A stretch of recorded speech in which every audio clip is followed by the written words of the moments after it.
आपने अपनी जर्नी कहाँ से स्टार्ट करी थी, आज आप किस नंबर पे और नंबर कैसे ग्रो करे, वो नंबर की ग्रोथ भी मुझे बताओ ना, आपकी क्या ट्रेजेक्टरी रही है। तो वेलविथ की जो शुरुआत हुई इन 2021 ऑफिशियली, और लेकिन हाँ एक अच्छी ग्रोथ हमें मिली अगस्त 2024 में। हम लोग 50 रुपये पर मंथ पे थे। कैसी हुई है ट्रेजेक्टरी, क्या हार्डशिप्स आई? मतलब दो फेजेस हैं। सबसे पहला तो फेज है कि हर दिन ऐसा लगता था कि जिंदा बचेंगे कि नहीं बचेंगे, बिजनेस चलेगा कि नहीं चलेगा, क्योंकि साइंटिस्ट ने तो अपना काम करा। पहले 2 साल उस राइट प्रोडक्ट को आइडेंटिफाई करने में गए। नहीं, बट 6 करोड़ से 180 करोड़, मतलब कुछ तो होगा, कुछ तो मैजिक क्रैक किया होगा आपने जो पहले नहीं किया था। हमने जब एक प्रोडक्ट बनाया उसके बाद ना तो हम पहले 2 साल उस प्रोडक्ट को लेकर अमेज़न पे आए, कोई कॉमर्स प्लेटफॉर्म पे आए, ना ई कॉमर्स पे आए, ना मेटा पे आए। मतलब हमने D2C का ऑपरेशन स्टार्ट ही नहीं किया। सीबकथॉर्न कोई दवाई नहीं है। आसान चॉइसेस बाद में कठिन हो जाती हैं और सही चॉइसेस शुरुआती में कठिन होती हैं बट बाद में आसान हो जाती हैं। क्या फिगर है जो आपको लग रहा है कि 2026, 2027 और 2030 तक आप पहुंच जाओगे? क्या मैनिफेस्ट कर रहे हो फिगर्स? रेवेन्यूज की मैं बात करूं तो this financial year we will be closing somewhere around.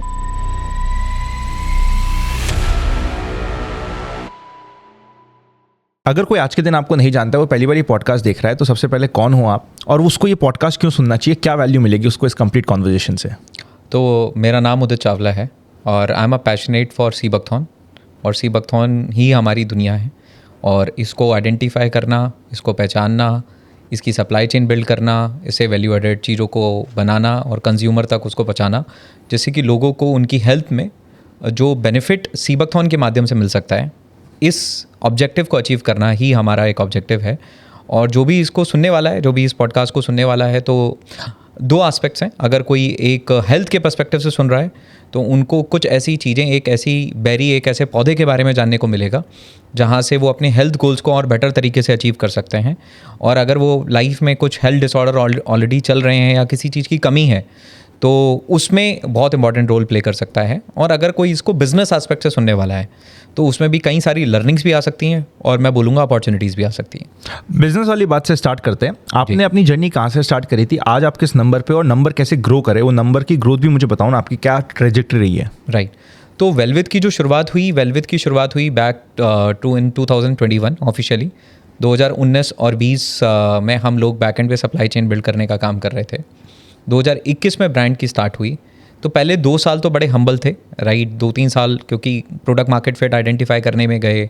और लेकिन हाँ एक अच्छी ग्रोथ हमें मिली अगस्त 2024 में। हम लोग 50 लाख रुपए पर मंथ पे थे और रेवेन्यू वाइज हम लोग 50 लाख रुपए पर मंथ पे थे।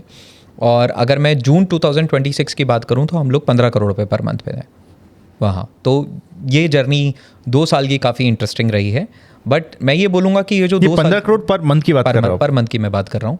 और ये जो 2 साल की जर्नी है, जो 2 साल की एक ट्रेजेक्ट्री है, जो कि जनरली स्टार्टअप के हिसाब से देखा जाए तो एक डिसेंट ट्रेजेक्ट्री है, राइट। इसका बेसिक स्टेज आता है वो फाउंडेशन जो पिछले सालों में बनी है, जो इनिशियल ईयर्स में जो फाउंडेशन बनी, उसी का आउटकम था कि ये ट्रेजेक्ट्री आई। कैसी हुई है ट्रेजेक्ट्री, क्या हार्डशिप्स आई?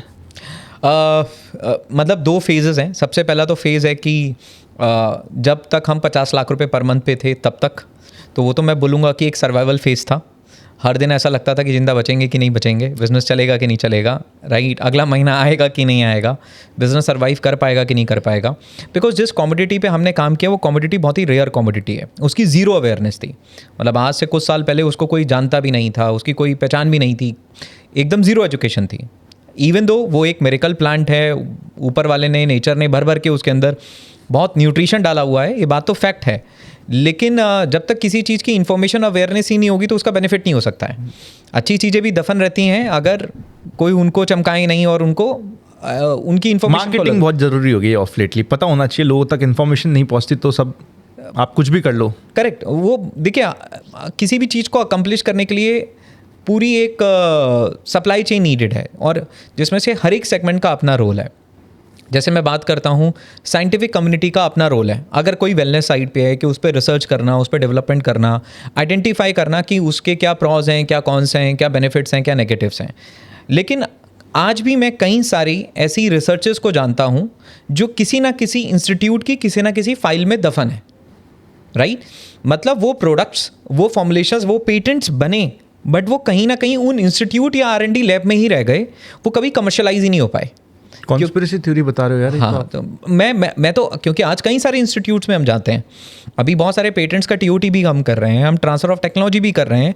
ऐसा नहीं है कि वो पेटेंट अभी पब्लिश हुए, उनको सालों हो चुके हैं। एग्जाम्पल दो ना, लाइव एग्जाम्पल जिसको हम रिलेट कर पाए जिससे। जैसे कि अभी मैं टीओटी साइन हो रहा है तो मैं नाम नहीं ले सकता हूँ, लाइक आई एम बाउंडेड कि वो ट्रांजेक्शन कंप्लीट हो जाए, वो टीओटी कंप्लीट हो जाए। जैसे मैं अपनी ही बात करता हूँ कि एक पेटेंट है, हमने आइडेंटिफाई करा, वो पेटेंट फाइल हुआ था बैक इन 2021। अब 21 से हम आ गए आज 2026 में, राइट। वो पेटेंट उस इंस्टीट्यूट की फाइल में ही पड़ा है, उसका कोई कमर्शियलाइजेशन नहीं हुआ, उस पर किसी इंडस्ट्री ने काम नहीं करा, कोई वैल्यू एडेड प्रोडक्ट नहीं बने, वो इंडस्ट्रियल स्केल तक पहुंचा ही नहीं, राइट। क्योंकि साइंटिस्ट ने तो अपना काम करा, उस पर रिसर्च करना, उसके बेनिफिट्स आइडेंटिफाई करना, या उसके जो मॉलिक्यूल्स आइडेंटिफाई करने हैं वो मॉलिक्यूल्स उन्होंने आइडेंटिफाई करे, बट वो लोगों तक क्यों नहीं पहुंचे? क्योंकि कोई इंडस्ट्री नहीं आई, कोई एंटरप्रेन्योर नहीं आया जिसने ये जिम्मेदारी उठाई कि यहाँ से मैं इसकी एजुकेशन एंड अवेयरनेस क्रिएट करता हूँ। तो यही एक मेजर कारण रहता है। और सीबकथॉर्न के साथ भी कुछ ऐसा ही था। 2019 से पहले 2021 में इसको कोई जानता नहीं था, इवन जो जिस पेटेंट की मैं तो आज भी नहीं जानता। देखो, I will be very true, मैं बिल्कुल जीरो नॉलेज पे हूँ, मैं उस पर आऊँगा पूरा, बिकॉज मेरे को कुछ नहीं पता है इसके बारे में। Correct, right. तो 2021 में भी जब वो पेटेंट फाइल हुआ, तब ऐसा तो नहीं था कि सीबकथॉर्न के अंदर बेनिफिट्स नहीं थे, या वो बेनिफिट ऑफ लेटली आए हैं, या कोई एक ऐसा पौधा है बिल्कुल अभी न्यूली डेवलप हुआ है, ऐसा कुछ नहीं है। बहुत पुरानी हिस्ट्री इसकी है। बट बिजनेस के अंदर साइंटिफिक कम्युनिटी ने अपना काम किया, फिर बैक एंड सप्लाई है जहाँ हार्वेस्टर, प्लकर, माइक्रो प्रोसेसर्स अपना काम करते हैं। उसके बाद फिर प्रोडक्ट डेवलपमेंट टीम अपना काम करती है, जहाँ पे वो वैल्यू एडेड प्रोडक्ट उनसे बनाए जो वाकई ही में लोगों के लिए यूजफुल है। और एक राइट प्रोडक्ट को जब एक राइट मार्केटिंग मिलती है तो वो एक बिजनेस बन जाता है, वो एक बिजनेस मॉडल बनता है। जैसे कई बार इंटरेस्टिंग पॉइंट, 4 कैटेगरीज हैं, राइट। पहला, किसी भी चीज़ का एक क्वाड्रेंट है, तो वो क्वाड्रेंट कैसा है? अगर प्रोडक्ट खराब है और मार्केटिंग बहुत बढ़िया है, right. If product is wrong and marketing is right, it's a scam, right. Product तो बिल्कुल खराब है लेकिन मार्केटिंग बहुत बढ़िया है, तो वो एक स्कैम है। मतलब वो एक वेव है, एक ट्रेंड है जो आएगा और चला जाएगा। अब मैं दूसरी कैटेगरी की बात करता हूं कि प्रोडक्ट भी बेकार है और मार्केटिंग भी बेकार है, तो वो तो खराबी है, उसमें तो कोई मतलब ही नहीं है, वो तो फुलिशनेस है। तीसरी जो कैटेगरी है वो कैटेगरी है जहां पर प्रोडक्ट बहुत बढ़िया है लेकिन मार्केटिंग खराब है, तो वो अच्छा प्रोडक्ट भी कभी अच्छा बिजनेस नहीं बन पाएगा। वो प्रोडक्ट सिर्फ कहीं ना कहीं दफन रह जाएगा किसी ना किसी एक जगह पे। लेकिन जब एक राइट प्रोडक्ट और राइट मार्केटिंग दोनों आपस में कंबाइन होते हैं तो जाकर एक बिजनेस बनता है। कंज्यूमर की एंगल से मैं सोचूं तो एक वैल्यू एडेड उनको उनकी प्रॉब्लम का सॉल्यूशन उनको मिलता है, और बिजनेस के एंगल से सोचूं तो बिजनेस बिल्ड होता है। तो हमेशा हमारी कोशिश यही रहती है कि right product should be combined by right marketing. तो अगर इस क्वाड्रेंट में कोई आ रहा है तो वो बिजनेस फ्लरिश करेगा। और जो आप पूछ रहे थे कि पिछले 2 साल की जो ग्रोथ और ट्रेजेक्ट्री है, उसका कारण भी यही है कि पहले 2 साल उस राइट प्रोडक्ट को आइडेंटिफाई करने में गए, और जब उस राइट प्रोडक्ट के साथ राइट मार्केटिंग कनेक्ट हुई, राइट, तो लोगों ने उसको अपनाना शुरू कर दिया और वर्ड ऑफ माउथ होना स्टार्ट हो गया। बट 6 करोड़ से 180 करोड़ कुछ तो आपको डिफिकल्टीज आई होगी बीच में, ये नंबर है, राइट। 6 करोड़ थे अपन लोग साल के 2 साल पहले, आज अपन 180 करोड़ साल का बिजनेस कर रहे हैं। करेक्ट। कैसे? मतलब कुछ तो होगा, कुछ तो मैजिक क्रैक किया होगा आपने जो पहले नहीं किया था। अगर ये क्रेजी नंबर्स के पीछे मैं जाऊं तो मैं इसको 3 फेजेस में डिवाइड करता हूं, राइट। जो फेज़ 1 था, फेज़ 1 हमारा था जहां हमें राइट प्रोडक्ट आइडेंटिफाई करना था, राइट। इवन दो हमें ये पता था कि ये चीज़ में बेनिफिट्स हैं, बट इसका राइट प्रोडक्ट आइडेंटिफाई करना था कि राइट प्रोडक्ट क्या है, कि हमारा राइट प्रोडक्ट मार्केट फिट क्या है। फेज़ 2 था communication and creating awareness, right. और जो फेज़ 3 था वो फेज़ 3 था कि जो अवेयरनेस जब इन्फ्लेक्शन पॉइंट को क्रॉस कर चुकी है, तो फेज़ 3 है कि जो डिमांड हमारे पास आ रही है उसको सस्टेन करने के लिए अपने ऑपरेशंस को उस हिसाब से मल्टीप्लाई करना, अपनी प्रोडक्शन कैपेबिलिटी को मल्टीप्लाई करना। तो मैं किसी भी चीज़ को 3 फेजेस में मानता हूँ। पहला फेज़ है product market fit, second phase है अवेयरनेस, और जहाँ पे मार्केटिंग एक बहुत स्ट्रांग रोल प्ले करता है, and third phase is scaling your operations. अपने ऑपरेशंस को इतना स्ट्रांग बनाना कि मार्केट की डिमांड को आप मीट कर पाओ, राइट। वहाँ आप लैग ना करो, आपकी प्रोडक्ट कंसिस्टेंसी रहे, आपकी इन्वेंट्री मेंटेन रहे। ये 3 फेजेस हैं। तो सबसे पहला इंपॉर्टेंट फेज है प्रोडक्ट मार्केट फिट। इसमें मैं डिटेल में बात करता हूँ। जनरली लोग जल्दी से क्या करते हैं कि वो प्रोडक्ट मार्केट फिट, कोई प्रोडक्ट उनको आइडेंटिफाई करा, उनको लगा कि अच्छा प्रोडक्ट है, सीधा उसको अमेजन पे ले गए, सीधा उसको फ्लिपकार्ट पे ले गए, उसके मेटा एड्स रन करने स्टार्ट कर दिए। अब उन्होंने प्रोडक्ट मार्केट फिट आइडेंटिफाई ही नहीं करा, लेकिन मार्केटिंग में उन्होंने पैसा बंद करना स्टार्ट कर दिया है। लेकिन हमारी जर्नी ऐसी नहीं रही है। हमने जब एक प्रोडक्ट बनाया, उसके बाद ना तो हम पहले 2 साल उस प्रोडक्ट को लेकर अमेजन पे आए, ना पहले 2 साल हम कोई कॉमर्स प्लेटफॉर्म पे आए, ना ई कॉमर्स पे आए, ना मेटा पे आए। मतलब हमने D2C का ऑपरेशन स्टार्ट ही नहीं किया। क्यों? क्योंकि हमारे माइंड में ये क्लियर था कि प्रोडक्ट हमने बनाया है, एज अ फाउंडर हमें इससे बहुत लगाव है, हम इससे प्यार करते हैं, हमें ये बहुत पसंद है, हमें इसके बहुत फ़ायदे पता हैं। लेकिन हमारा प्यार करना हमारे प्रोडक्ट के लिए इंपॉर्टेंट नहीं है। इंपॉर्टेंट ये जानना है कि लोग इसको प्यार कर रहे हैं कि नहीं कर रहे, लोग इसको अपना रहे हैं या नहीं अपना रहे हैं। वो कैसे पता चलेगा? अगर मैं डिजिटल चला जाता हूं तो मेरे पास कंज्यूमर का फीडबैक डायरेक्ट आने वाला नहीं है। तो हम लोगों ने सबसे पहले फेज में क्या करा, प्रोडक्ट मार्केट फिट आइडेंटिफाई करने के लिए सुबह सुबह पार्क के बाहर खड़े हो गए। पार्क के बाहर एक छोटा सा कैनोपी लगाया और वहाँ पे एक टेबल लगा दी, और उस टेबल को लगाने के बाद में वहाँ पे सीबकथॉर्न रख दिया। और एक हमारे साइंटिस्ट हैं जिनको पद्मश्री अवार्ड से भी सम्मानित किया गया था, डॉक्टर ब्रह्म सिंह जी, उनका हमने फ़ोटो लगाया, राइट, कि इनको सीबकथॉर्न के लिए पद्मश्री अवार्ड से सम्मानित किया गया है। तो आपको रुक कर समझना बहुत ज़रूरी है कि ये पद्मश्री इस बेरी के लिए लोगों को क्यों दिया गया। तो वो फेज़ 1 था, जहाँ बहुत सारे लोगों से हमारी बातचीत हुई, उन्होंने पूछा सीबकथॉर्न क्या है, हमने उनके प्रॉब्लम्स को समझा, उन प्रॉब्लम्स में ये प्रोडक्ट कैसे फिट हो सकता है इस बात को समझा, ये समझा कि वो किस फॉर्म में इसको लेना चाहते हैं, ये समझा कि उनकी पैकेजिंग की क्या रिक्वायरमेंट्स है, वो इसको किस पैकेजिंग के फॉर्म में मतलब यूज़ करना चाहते हैं, उनके प्राइस पॉइंट को समझा, राइट, कि वो किस प्राइस पॉइंट पे कंफर्टेबल हैं, सिर्फ इसको ट्राई करने के लिए नहीं, इसको अपनी लाइफ में रेगुलरली ऐड करने के लिए। और उस बेसिस पे पहले 2 साल लगे, जहां हम इस प्रोडक्ट का फॉर्म आइडेंटिफाई कर पाए, हमने कई बार बदला, पैकेजिंग हम लोग आइडेंटिफाई कर पाए कि हमने इसकी पैकेजिंग को कई बार चेंज किया, इवन हमने इसके ब्रांड नेम को चेंज किया, इवन हमने इसके प्राइस पॉइंट को मल्टीपल टाइम्स चेंज किया। जैसे पहले जब हमने लॉन्च किया था तो हमने एक सर्टेन प्राइस पॉइंट पे इसको रखा, 1500-2000 रुपये के आसपास था। मतलब हमारा जो है क्वांटिटी साइज़ भी ज़्यादा था, लगभग वो 750 ml और 1 लीटर के आसपास था। बट हमें लगा कि पहली बार में 750 ml 1 लीटर पिक करना इस कमोडिटी के लिए लोगों को थोड़ा सा हेजिटेशन आ रहा है। फिर हम इसको 500 ml पे लेकर आए, फिर हम इसको 300 ml पे लेकर आए। जब हम 300 ml पे लेकर आए, वहाँ हमने देखा कि अब यहाँ पे लोगों के पास कंफर्ट है इसको एक्सपेरिमेंट करने के लिए और इसको अपनी लाइफ में इंकलकेट करने के लिए। उसके बाद हमने ये इंसाइट्स लेने के लिए हम अपार्टमेंट्स के बाहर खड़े हो गए, राइट। सैटरडे संडे को हम अपार्टमेंट के बाहर खड़े हो जाते थे, अलग अलग रिस्पॉन्सेज पूछ जाते थे। हाँ, तो हमने पहले 2 साल यही किया है, राइट। इसको हम हेल्थ कैम्प बोलते थे। किसी के घर में बैठ गए, 15 लोग आ गए, समझा रहे हैं सीबकथॉर्न क्या होता है, सीबकथॉर्न क्या है, इसके क्या बेनिफिट्स हैं और इसकी क्या न्यूट्रिशनल प्रोफाइल है, इसकी बायोकेमिस्ट्री कैसी है, इसमें बायोएक्टिव कंपाउंड्स कौन कौन से हैं, राइट।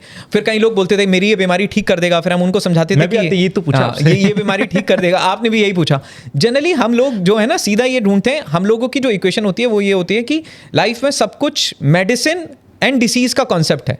जबकि जो नेचर ने बहुत सारी चीज़ें दी हैं, नेचर ने किसी प्रोडक्ट को दवाई बना के नहीं दिया है, नेचर ने किसी चीज़ को बनाया है उसमें बहुत सारे अच्छे कंपाउंड्स डाल के।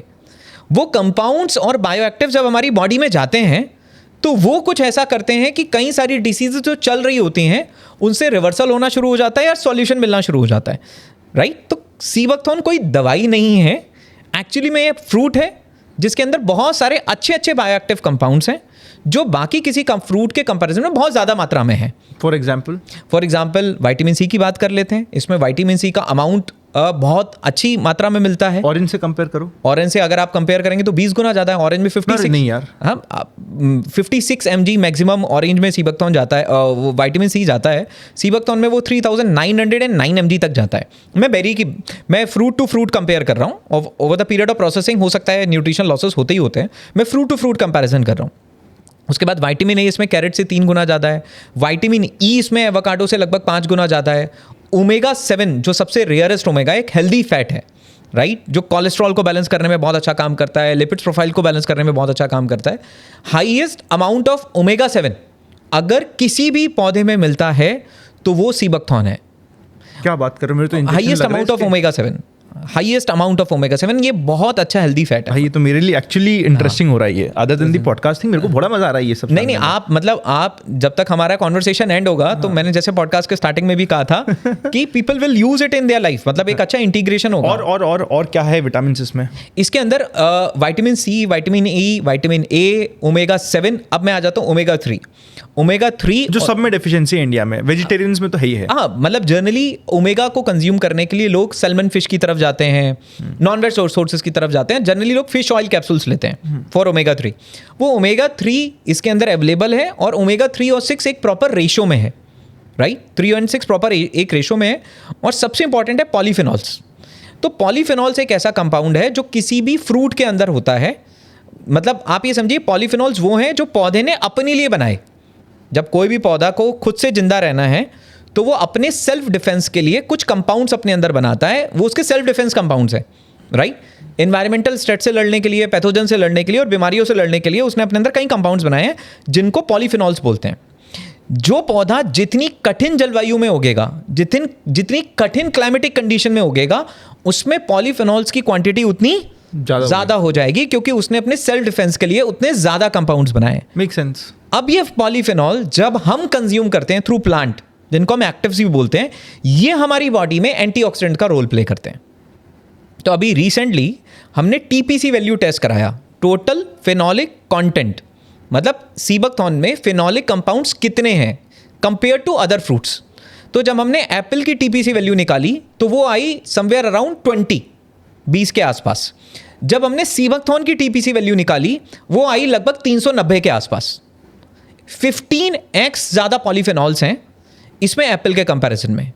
सिमिलर कंपैरिजन आप देखेंगे तो पोमोग्रेनेट से अराउंड 15x, और पूरी सीरीज ऑफ फ्रूट्स के साथ हमने कंपेयर करा, 5x से लेके 20x तक के बीच का कंपैरिजन था इन टर्म्स ऑफ फिनोलिक कंपाउंड्स। तो मुझे एक बात बताओ, अगर इतना न्यूट्रिशियस एक प्रोडक्ट है या एक फ्रूट है तो वो अभी तक आया क्यों नहीं मार्केट? इतना लेट क्यों हो गया? अब सबसे पहले तो अगर शायद हमने इंडिया ने एज अ कंट्री इसको पहचानने में देरी करी है। वर्ल्ड में है ये? रशिया इस पे 1920 से काम कर रहा है। 1920 से रशिया ने सीबकथॉर्न पे काम करना शुरू किया, बिकॉज वहाँ के साइबेरियन रीजन में भी अच्छा अमाउंट ऑफ सीबकथॉर्न होता है, क्योंकि वहाँ भी कोल्ड क्लाइमेटिक कंडीशन है। और 1980s में रशियन कॉस्मोनॉट्स को उनके स्पेस प्रोग्राम में सीबकथॉर्न जूस दिया गया स्ट्रेस से बचने के लिए, और सीबकथॉर्न ऑयल दिया गया टॉपिकली अप्लाई करने के लिए, जिससे कि वो यूवी रेडिएशन से बच सकें। ये मैं 1980s की बात कर रहा हूँ। 1988 के सियोल ओलंपिक्स में जो चाइनीज एथलीट्स थे उनकी डाइट को सीबकथॉर्न से रेगुलरली सप्लीमेंट किया गया, मतलब एथलीट्स को सीबकथॉर्न दिया गया। चाइना ने लगभग 1500 प्रोडक्ट सीबकथॉर्न से बनाए हैं, और $500 मिलियन की इंडस्ट्री चाइना के अंदर है सीबकथॉर्न की। और उनकी प्रोडक्शन कैपेसिटी, अगर मैं हार्वेस्ट की बात करूं तो उन्होंने इसको कल्टीवेट करके, पहले तो वाइल्डली ग्रोन क्रॉप था, फिर कल्टीवेशन करके वो इसको 213 मिलियन हेक्टेयर तक ले जा चुके हैं, राइट? और India is the second largest producer of sea buckthorn, जहां हम 14,000 हेक्टेयर सीबकथॉर्न वाइल्डली ग्रो होता है। अब यहां से कल्टीवेशन स्टार्ट हो रहा है, जहां वेलविथ भी कल्टीवेशन अपना स्टार्ट कर रही है इस साल से। 2025 में नासा ने पूरी दुनिया से 12 सीड्स पिक किए हैं जिनको वो स्पेस में ग्रो कर रहा है, क्योंकि स्पेस में वही चीज़ें ग्रो कर सकती हैं जो स्ट्रेस में ग्रो कर पाएं। तो नासा ने स्पेसिफिकली वो प्लांट ग्रो करे हैं जो अर्थ पे भी स्ट्रेस में ग्रो करने के लिए कैपेबल हैं, और उनमें न्यूट्रिशनली वो प्रोफाइलिंग है कि वो बेनिफिट हो सकता है अगर वो वहाँ ग्रो करे। इंडिया से उन्होंने 2 सीड पिक किए। अब भारत जैसे देश में पौधों की कमी नहीं है, कहीं पौधे पिक किए जा सकते थे, राइट? 2 पौधों में से जो एक पौधा पिक किया उन्होंने वो सीबकथॉर्न का था इन अगस्त 2025। तो हुआ क्या है कि सीबकथॉर्न स्पेस में तो पहुंच गया, बट लोगों तक नहीं पहुंच पाया। अभी तक उनको इसका यूज ही नहीं पता। Again the second phase is awareness. तो पहला जो हम फेज की बात कर रहे थे ना, कि पहला फेज क्या था? प्रोडक्ट डेवलप करना। किसी ने इससे वैल्यू एडेड प्रोडक्ट डेवलप करने पे फोकस ही नहीं करा, राइट? जनरली बिजनेस में, मैं पिछले 5 सालों से वेलनेस की इंडस्ट्री में काम कर रहा हूँ, मैंने ये ऑब्जर्व किया है कि लोग ट्रेंड के साथ जाना चाहते हैं, और हमें भी ये सजेशंस आते हैं कि यार ओमेगा 3 ट्रेंड कर रहा है, आप ऐड क्यों नहीं कर लेते? मैग्नीशियम ट्रेंड कर रहा है, आप ऐड क्यों नहीं कर लेते? अच्छी आती है, राइट? मैं सब ले रहा हूँ, ओमेगा 3 ले रहा हूँ, मैग्नीशियम ले रहा हूँ। देखो हम लोग ना मार्केट के लोग हैं, तो जो भी स्ट्रेस से रिलेटेड होता है ना, वो सब दवाइयाँ होगी हमारे पास, या न्यूट्रिएंट्स होंगे, सप्लीमेंट्स हैं, करेक्ट, क्योंकि सबसे ज़्यादा स्ट्रेस तो मार्केट में तो इतना स्ट्रेस है कि बिजनेस और मार्केट की बात करते हैं, बिजनेस में भी बहुत स्ट्रेस है, मार्केट में भी बहुत स्ट्रेस है। मेरे को सजेस्ट किया गया कि आपको मैग्नीशियम लेना चाहिए, आपको एटलीस्ट स्लीप एफिशिएंसी बेटर होगी, ओमेगा 3 लेना चाहिए ताकि आपका एक तो डाइल्यूटेड रहेगा आपका ब्लड, आपको हार्ट के लिए ठीक रहेगा, एंड ओवरऑल बॉडी में आपके वैसे भी डेफिशिएंट है। करेक्ट, तो ये सारी बहुत बातें अच्छा, ये हमने रील्स से देख के हम डॉक्टर के पास पहुंचे हैं। करेक्ट, ये बातें सारी फैक्ट है। मैं बिल्कुल एग्री करता हूँ कि magnesium is a very good source, आपकी स्लीप को, स्ट्रेस को कम करने में बहुत अच्छा काम करता है। ओमेगा 3 आपकी लिपिड प्रोफाइल, कोलेस्ट्रॉल में काम करने में बहुत अच्छा काम करता है। तो ये सारी चीज़ों का बेनिफिट है। बट अब हमारा एक कॉन्सेप्ट है कि एक साधें सब सधें, सब साधें सब जाएं, कि किसी एक चीज़ को साध लें तो सारी चीज़ें ठीक हो जाएंगी। आप सब कुछ करने की कोशिश करें, कुछ नहीं कर पाएंगे। तो हुआ क्या कि जनरली एक बिजनेस पर्सन ट्रेंड को कैच करने की कोशिश करता है जिसकी ऑलरेडी एजुकेशन एंड अवेयरनेस है। बट हमारी कोशिश ये थी कि हम ट्रेंड की जगह ये देखें कि जो चीज़ पे हम काम कर रहे हैं उसके अंदर क्या वैल्यू है। अगर वो वैल्यू लोगों तक पहुंचती है तो उसमें फ़ायदा होगा या नहीं होगा, और फिर हम उस पर फोकस करें। क्योंकि बिजनेस को बिल्ड करने के लिए इंपॉर्टेंट ये नहीं है कि आप किन किन चीज़ों को हाँ बोलते हो। बिजनेस को बिल्ड करने के लिए इंपॉर्टेंट ये है कि आप किन किन चीज़ों को ना बोल सकते हो। Right, saying no is very tough. हाँ बोलना तो बहुत आसान है, हाँ मैं ये करूँगा, हाँ मैं ये करूँगा, हाँ इसको भी ऐड कर लूँगा, हाँ मैं इसको भी कर लूँगा, हाँ मैं ये भी कर लूँगा, हाँ मैं ये भी कर लूँगा। लेकिन ना बोलना बहुत कठिन होता है, और वो भी तब जब वो बहुत लुक्रेटिव हो। और जिसको ना बोलना आता है और फोकस करना आता है वही कुछ ना कुछ बिल्ड कर पाता है। ये मेरी खुद की अपने थॉट्स हैं। तो शुरुआती जर्नी से हमने ये डिसाइड करा कि सीबकथॉर्न में वैल्यू है जो लोगों तक पहुंचनी चाहिए। अब हम इस पर फोकस करेंगे, और हमने फिर प्रोडक्ट मार्केट फिट आइडेंटिफाई करा। आपका क्वेश्चन था कि लोगों तक पहुंचा क्यों नहीं, क्योंकि किसी ने एनर्जी ही चैनलाइज नहीं करी कि मैं सीबकथॉर्न पे फोकस करके अच्छे वैल्यू एडेड प्रोडक्ट्स बनाऊं। राइट, लोगों ने क्या बोला, मैग्नीशियम चल रहा है, किसी कंपनी के पास चले जाओ, थर्ड पार्टी में वाइट लेबलिंग करवा लो, आप मैग्नीशियम की ब्रांड बनाओ, बेचना शुरू कर दो। ओमेगा 3 चल रहा है जी, ओमेगा 3 बेचो। करेला जामुन चराता चल रहा है जी, करेला जामुन चराता बेचो। राइट, शतावरी के जूसेस चल रहे हैं, शतावरी के जूसेस बेचो। राइट, कोलेस्ट्रॉल जूस चल रहा है जी, कोलेस्ट्रॉल जूस बेचो। करेक्ट, और मैंने भी लिया यार, मजाक ले, मजे ले रहे हो मेरे। तो मतलब ये this is one way of doing business कि जो चल रहा है वो बेचो, go with the trend, go with the trend. एक दूसरा तरीका है, दूसरा रास्ता है जो कठिन है। राइट, आपके पास लाइफ में दो चॉइसेस होती हैं, एक आसान और एक सही। आसान चॉइसेस बाद में कठिन हो जाती हैं, और सही चॉइसेस शुरुआती में कठिन होती हैं बट बाद में आसान हो जाती हैं। तो सही चॉइस, आसान चॉइस क्या है, गो विद द ट्रेंड। जो ट्रेंड चल रहा है, हर 6 महीने में, साल भर में आप अपना फोकस बदलते रहो। आपका हर 6 महीने, साल भर में प्रोडक्ट का जो फोकस है वो बदल रहा है। सही क्या है, आप पहले आइडेंटिफाई करो कि जिस चीज़ में मैंने क्या बोला था, right product then comes right marketing. जिस चीज़ को मैं पिक कर रहा हूँ वाकई उससे कंज्यूमर को बेनिफिट होगा या नहीं होगा। करेक्ट, उसके बाद फिर आप भूल जाओ कि उसमें अवेयरनेस है, एजुकेशन है या नहीं है। उससे राइट प्रोडक्ट डेवलप करो, जिसमें हमें 2 साल लगे प्रोडक्ट मार्केट फिट आइडेंटिफाई करने में। उसके बाद ये पहला पेन था। तब तक हम हमारे करियर में अपने पास्ट को छोड़कर, अपनी इनकम को छोड़कर, अपनी लाइफस्टाइल को डिग्रेड करके हम अटके पड़े रहे कि कभी हम जाके पार्क के बाहर खड़े हो रहे हैं, लोग पूछ रहे हैं कि बेटा ये काम क्यों कर रहे हो आप, इससे क्या मिलेगा आपको।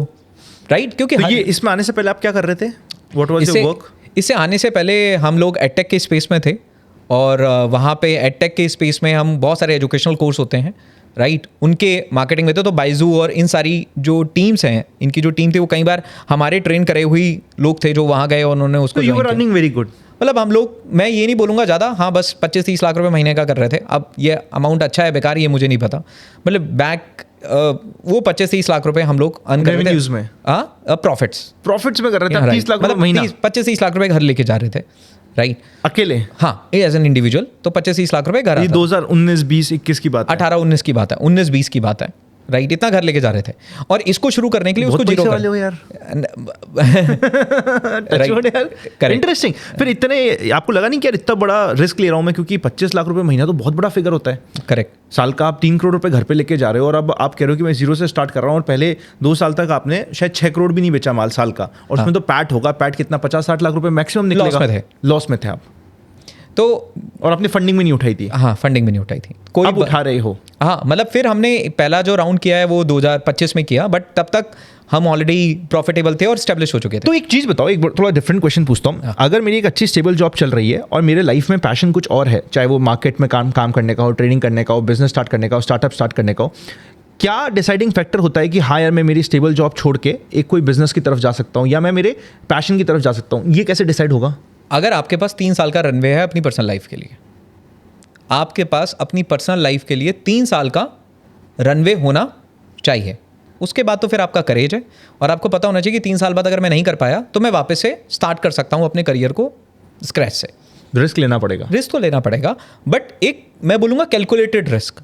कैलकुलेटेड रिस्क क्या है कि आपके पास 3 साल का रनवे है, क्योंकि पहले 999 दिन बिजनेस आपसे सब कुछ लेता है। आपका टाइम, आपके रिश्ते, आपकी एनर्जी, आपकी हेल्थ, सब कुछ ले जाएगा 999 दिन और कुछ नहीं देगा। जो बिजनेस आपको देना शुरू करेगा वो 999 दिन मतलब 3 साल बाद देना शुरू करता है। और किसी बिजनेस को मेरे लिए वर्क कर रहा है या नहीं कर रहा है, इसको जानने में भी 3 साल लगते ही लगते हैं, राइट? कि मुझे इसको ड्रॉप करना चाहिए या मुझे इसको कंटिन्यू करना चाहिए, इसमें भी 3 साल लगेंगे। आपके पास वो 3 साल का रनवे होना चाहिए। अगर वो 3 साल का रनवे आपके पास है कि 3 साल आपका परिवार जी लेगा, राइट? और आपके पास करेज है कि 3 साल के बाद भी अगर ये वर्क नहीं करा तो मैं अपने करियर में कहीं ना कहीं से शुरुआत कर लूँगा, इतना कॉन्फिडेंस मुझे मेरी एबिलिटीज़ पे है, तो आप रिस्क लो, राइट? और अगर नहीं है तो पहले वो रनवे बनाओ, उसको जॉब के साथ करो, उसको स्टडी के साथ करो, राइट? मेरे पास वो रनवे था इसलिए मैंने जंप कर लिया। अगर मेरे पास रनवे नहीं होता तो मैं इसको टैग अलॉन्ग करता अपनी जो, अगर मैं जॉब में होता, बिकॉज मैं जॉब में था ही नहीं, राइट? मैं बिजनेस में था और 2 बिजनेस एक साथ वो नहीं हो सकते थे, राइट? वो मेरे लिए पॉसिबल नहीं था। अगर मैं जॉब में होता तो पहले मैं इसको 3 साल जॉब के साथ करता, स्टैब्लिश करता, फिर मैं एक डिसीजन लेता कि अब मुझे स्विच कर लेना चाहिए प्रैक्टिकली। मेरे को एक और चीज़ बताओ, जैसे आप 25 तो हर साल है, मतलब अगर जीवन में आप कुछ छोड़ना नहीं जानते तो आप कुछ पा नहीं सकते। क्या बातें राइट? करते हो? आपको छोड़ना पड़ेगा, कुछ पाने के लिए आपको कुछ तो छोड़ना पड़ेगा। To let go is very important. Yes, you have to leave your lower comfort zone to achieve your higher comfort zone. अगर आप अपने लोअर कंफर्ट जोन को नहीं छोड़ेंगे तो आपको कभी आपका हायर कंफर्ट जोन मिलेगा नहीं। सो मेरे को एक बात बताओ, 25 लाख रुपए महीना जब आप प्रॉफिट कर रहे थे, प्रॉफिट मतलब आप कमा रहे थे, इनकम थी, आप कुछ भी मान लो उसको, उस समय गाड़ी घोड़ा क्या चला रहे थे भैया? देखिए, मैं एक ऐसा आदमी हूँ, मतलब मेरे को जबरदस्ती चीज़ें दिलाई जाती हैं, करेक्ट? तो मर्सिडीज ऑडी नहीं उठाई थी, मतलब मेरे को ये लाइबिलिटीज़ लगती हैं, राइट? क्योंकि मैं 3 करोड़ रुपए साल के कमा रहा हूँ तो लाइबिलिटी कैसे यार? वो तो पार्ट ऑफ द गेम हो गया। मतलब पॉइंट ये है कि आपके पास हमेशा चॉइसेस हैं अपने फाइनेंशियल्स को यूटिलाइज करने के लिए फॉर बेटरमेंट, राइट? मैं एक्सपीरियंस वाला इंसान हूँ, मतलब मुझे एक्सपीरियंसेस लेना ज़्यादा पसंद है। अब देखिए, मैं एक गाड़ी लूँगा, उसका शौक कितने महीने तक रहता है? 2 महीना, 3 महीना। 3 महीने के बाद उस गाड़ी का सिर्फ एक ही ऑब्जेक्टिव होता है कि आप जहाँ जाएं वहाँ सामने वाले को बता पाएं कि मेरी वर्थ क्या है। आप मेरी बात समझ गए? 3 महीने के बाद आपकी गाड़ी तो नॉर्मल है, आपने बैठना तो सीट पे ही है, करेक्ट? एसी वही चलेगा, गाड़ी की स्पीड वही है। भाई आपकी गाड़ी की स्पीड 180 तक जाती है, बट ट्रैफिक तो अलाउ कर नहीं रहा, ट्रैफिक ने तो उसको 60 किलोमीटर पे ही चलाना है। तो why people buy cars, why people buy luxury stuff? ठीक है, कुछ अच्छा आपने को लगता है। दूसरा सबसे इंपॉर्टेंट होता है कि मैं सामने वाले को बता सकूं कि मेरी वर्थ है। लेकिन अगर मैं अपनी वर्थ अपनी काबिलियत से ही बता सकता हूं तो मुझे गाड़ी से क्यों बतानी है, राइट? तो आज मेरे लिए कार जो है वो सिर्फ इतना है कि मेरी फैमिली को जो चाहिए वो उतना है और उसमें चीजें चल रही होना चाहिए, कंप्लीट कंफर्ट होना चाहिए। उससे ज़्यादा इंपॉर्टेंट है एक्सपीरियंसेस, कि मैं लाइफ में अपने पैसे से क्या एक्सपीरियंसेस ले रहा हूँ, और दूसरा कि मैं उसमें क्या कंट्रीब्यूट कर सकता हूँ। आज मेरे पास 20 लाख रुपए हैं, मैंने एक गाड़ी में डाल दिए हैं। अगर यही 20 लाख में से मैंने 5 लाख, अगर मुझे पैसा है, ठीक है, मेरे को अपनी गाड़ी 15-16 लाख रुपए की ढंग की चलने वाली चाहिए थी, मैंने ले ली। बाकी पैसे से मैंने एक बच्चे की एजुकेशन में डाला, जिस बच्चे के पास एबिलिटीज़ हैं लेकिन उसको जीवन में वो रिसोर्सेज नहीं मिल रहे हैं, जहाँ से उसको पैसे की कमी है लेकिन वो नहीं पढ़ पा रहा है। Because I come from that background जहाँ हमने फाइट मारी है अपनी ज़िंदगी में। तो अगर कोई उस समय आपको एक बैकअप दे दे, वो बड़े फॉर्म में वापस आता है, वो बहुत बड़े फॉर्म में वापस आता है। So this is the right utilisation of money. वरना आप लग्जरी के पीछे भागते रहो तो हर एक ब्रांड ने आपके लिए बेंचमार्क सेट करके रखे हैं। देयर इज़ एवरी, मतलब हर एक लेवल पे एक ऐसा ब्रांड है जो आपको ये फील कराता है कि तुम गरीब हो। करेक्ट? आप कहीं पहुंच जाओ, राइट?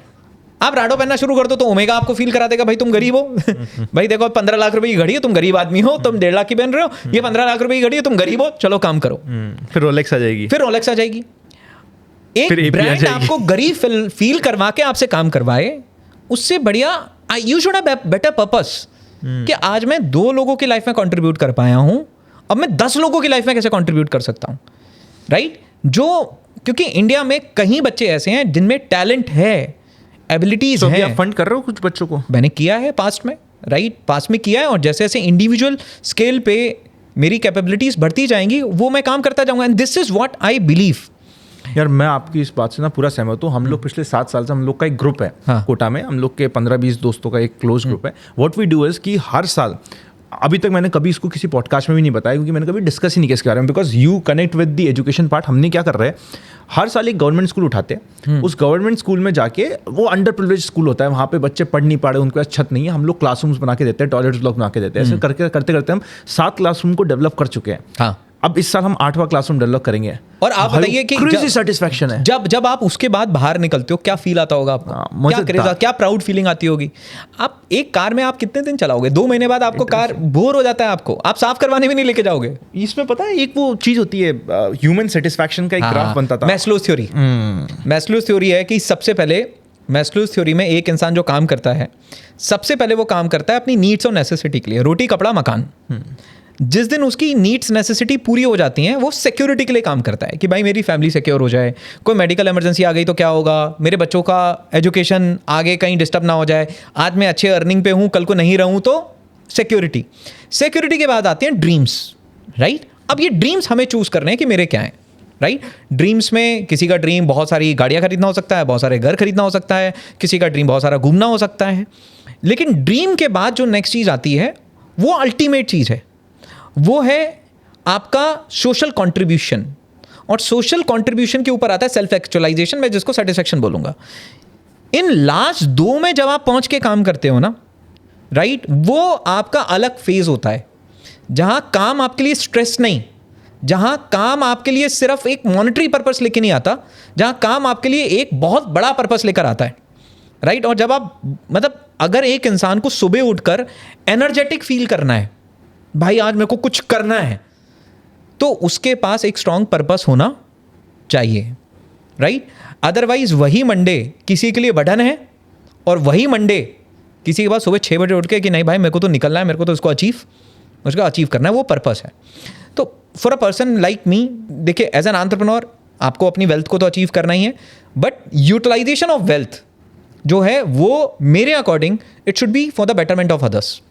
वो हम कैसे कर सकते हैं, किस तरीके से कर सकते हैं, जैसे आपने बताया। और उसके बाद जो सेटिस्फेक्शन की फीलिंग आती है, जो अपने अंदर से, मैं बोलता हूँ एक सेल्फ इमेज होती है। मतलब जब आप एक कमरे के अंदर अकेले अपने आप को बंद करके अपने आप से बात करो, राइट? आप मेरी तारीफ कर सकते हो कि यार उदित भाई बहुत अच्छा कर रहे हो, मैं आपकी बहुत तारीफ कर सकता हूँ, अरे सर आप बहुत, कई बार मजबूरी में करनी पड़ती है राइट? पहली बार मिलेंगे, रेपो बिल्डिंग करनी, अरे सर आप बहुत बढ़िया, अरे सर आप बहुत बढ़िया। लेकिन द रियल हैप्पीनेस जब आप अकेले बैठे हो, आपको कोई नहीं देख रहा, आप अपने आप से पूछते हो कि भाई तू है कौन, और अंदर से आवाज़ आती है कि नहीं भाई यार तू आदमी तो तगड़ेदार है, बड़ी आदमी है तू, तो बहुत अच्छा इंसान है, राइट? वो एक्चुअल, मैं ये बोलूँगा वो एक्चुअल हैप्पीनेस है जब आप अपने आप से अपने बारे में अच्छा फील कर रहे हो। तो आपको 4 लोग गाली भी देंगे ना, आपको कोई फ़र्क नहीं पड़ेगा। आपको 4 लोग तारीफ कर दें और अंदर से आवाज़ आ रही है कि तुम गलत कर रहे हो, तुमने ठीक नहीं करा है, राइट? आप खुश नहीं रहोगे, राइट? और जब पैसे का सही यूटिलाइजेशन होता है ना, तो वो जो इंटरनल इमेज है ना, आपकी सेल्फ इमेज है, वो इंप्रूव होनी स्टार्ट होती है। और जैसे जैसे आपकी सेल्फ इमेज इंप्रूव होती जाती है, आप और खुश और खुश इंसान होते जाते हो, राइट? और जितना ज़्यादा आप खुश रहोगे उतना ज़्यादा अच्छा है, बढ़िया। वो कहते हैं ना कि आपको किसी को प्राउड कराने की जरूरत नहीं है। ये एक बड़ी फेमस लाइन है कि ना आपको अपनी मम्मी को, ना पापा को, ना वाइफ को, ना बच्चों को, किसी को प्राउड कराने की जरूरत नहीं है। आपको सिर्फ 2 लोगों को प्राउड कराना है, 10-year version of your self and 80-year version of your self. दोनों को आपके ऊपर प्राउड होना चाहिए कि यार ये आदमी तो सही है, करेक्ट। राइट आपने इसको और अच्छे शब्दों में कह दिया. नेक्स्ट टाइम मैं मैं एक्सप्रेस करने के लिए इसी लाइन को यूज़ करूँगा. बिजनेस पे आते हैं वापस से. 180 करोड़ का अगर आप आज के दिन बिजनेस कर रहे हो तो कुछ तो दम है. बिजनेस को डेवलप करने में 3 मेरे को ऐसे पॉइंट्स बताओ जो आपको चाहिए कि यार किसी को भी अपना बड़ा बिजनेस डेवलप करना है, लाइफ में कुछ बड़ा करना है, तो ये 3 पॉइंट तो तुम्हें ध्यान रखने पड़ेंगे. देखिए मैं फिर से वापस एक ही चीज़ पे जाऊंगा. मतलब आप मेरे से बार बार पूछेंगे, मेरे अंदर से एक ही चीज़ निकलेगी. पहला है right product market fit, right. दूसरा है स्ट्रॉन्ग अवेयरनेस कि आप अपनी बात को अगर आपने कुछ बनाया है आप उसको लोगों तक अपनी बात को पहुंचाएंगे कैसे, राइट. और आपके पास जितने रिसोर्सेज हैं उस रिसोर्सेज से आप कैसे पहुंचाएंगे, राइट. आज हिंदुस्तान यूनिलीवर कोई प्रोडक्ट बनाता है, उसके पास अपनी बात को लोगों तक पहुंचाने के लिए टीवी है, मीडिया है, सेलिब्रिटीज़ हैं, करेक्ट, एड्स हैं, पैसा है, बैकिंग है. वो बहुत जल्दी अपनी बात को लोगों तक क्या कर सकता है, पहुंचा सकता है. आपके पास क्या रिसोर्सेज हैं, और जो रिसोर्सेज हैं उतने रिसोर्सेज में आप अपनी बात को, अपनी इंफॉर्मेशन को लोगों तक कैसे पहुंचाएंगे. एंड दैट इज वेयर वेलविद वो हैज बिकेम सक्सेसफुल. वेलविद अपनी बात को लोगों तक कम्युनिकेट कर पाया, राइट. और अगर कम्युनिकेशन के बाद प्रोडक्ट अच्छा है, राइट, तो उस बात को आगे फ्लो करवाने के लिए कंज्यूमर ही बाकी काम कर देता है. And third is operation. क्या आपका जब स्केल बढ़ा, वो सेम बात है जो आपने भी बताया, जो मैंने बताया, राइट. तो अभी इसको ना एक काम करते हैं, मैं रैपिड फायर पे ले जाता हूँ. सो ये जो आपको प्रोडक्ट दिख रही है मैंने ही रखवाया है कि यार एक बार मेरे को कुछ मेरे लिए आइडिया चाहिए, क्योंकि मैं पहली बार इस प्रोडक्ट के बारे में बात कर रहा हूँ या सुन रहा हूँ. मैं आपको कुछ डिजीज के बताता हूँ, अपन रैपिड फायर में चलेंगे. आपका कौन सा प्रोडक्ट या फिर आपके हिसाब से कौन सा प्रोडक्ट हो सकता है जो उसको हमें सॉल्व कर सकता है और इसके कोई साइड इफेक्ट्स नहीं है, राइट.